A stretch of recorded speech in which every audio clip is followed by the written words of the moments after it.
গত এক সপ্তাহ পর্যন্ত অন্ততপক্ষে চালের দাম যেটুকু বেড়েছিল আপাতত আল্লাহর রহমতে স্থিতিশীল হয়ে গেছে, আর বাড়ছে না।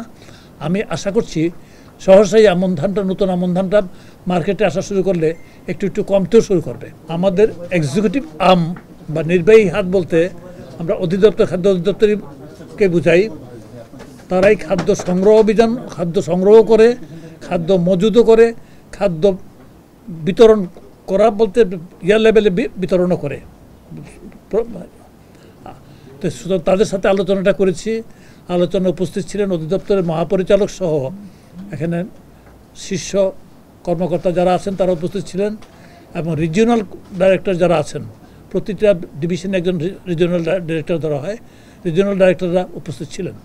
তাদের সাথে আমরা কথা বলেছি। আমাদের বর্তমান প্রায়োরিটি হচ্ছে আমরা আমন অলরেডি আমাদের দেশের খাদ্য ভাণ্ডার বলে পরিচিত দেশের উত্তরাঞ্চলে আমন ধান কাটা শুরু হয়েছে। নগদের সর্বোচ্চ বার 167 টাকা রিচার্জে পাবেন 1 লাখ টাকা পুরস্কার। আরও আছে প্রতি সপ্তাহে পুরস্কার ও ক্যাশব্যাক। এবং আমরা এগ্রিকালচার ডিপার্টমেন্ট মিনিস্ট্রির সোর্সের থেকেও জেনেছি, গতকালকে ওই কৃষি মন্ত্রণালয়ের সচিব মহোদয়ের সাথে আমার দীর্ঘ আলোচনা হয়েছে। আজকে আমাদের ওই অঞ্চলে যারা রিজিওনাল ডাইরেক্টর আছে তাদের সাথে কথা হয়েছে। ওইখানে বাম্পার ফলন হয়েছে, এটা আল্লাহর মেহরবানি এদেশের উপরে। এখানে সেটা আমরা আমন সংগ্রহ অভিযান আগামী রোববার থেকে শুরু হবে আমাদের।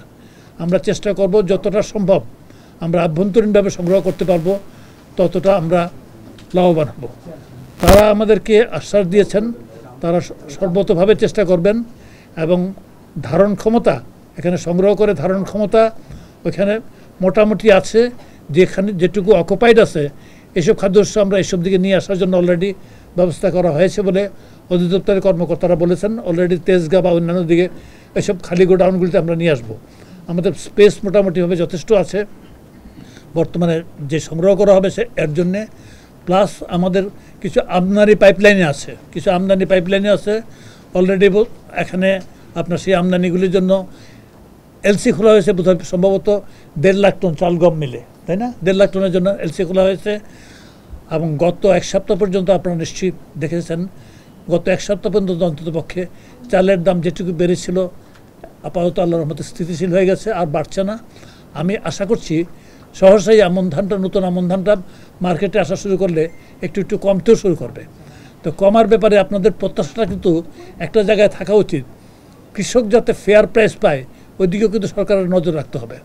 কৃষক, কারণ যে যারা কৃষকের বর্তমানে উৎপাদন খরচ বেড়ে গেছে এবং যারা ফসল ফলায় তারা যাতে এই কাজে নিরুৎসাহিত না হয়ে যায় তার জন্য সরকারকে সচেষ্ট থাকতে হয়। তার জন্যে আমন সংগ্রহের জন্য যে ইয়াটা আছে, সেই ক্ষেত্রে আমন ধানের আগের বারে যে দাম দেওয়া হয়েছিল তার চেয়ে কেজি প্রতি 3 টাকা বাড়ানো হয়েছে, 3 টাকা বাড়ানো হয়েছে ধানে, এবং চালেও বাড়ানো হয়েছে।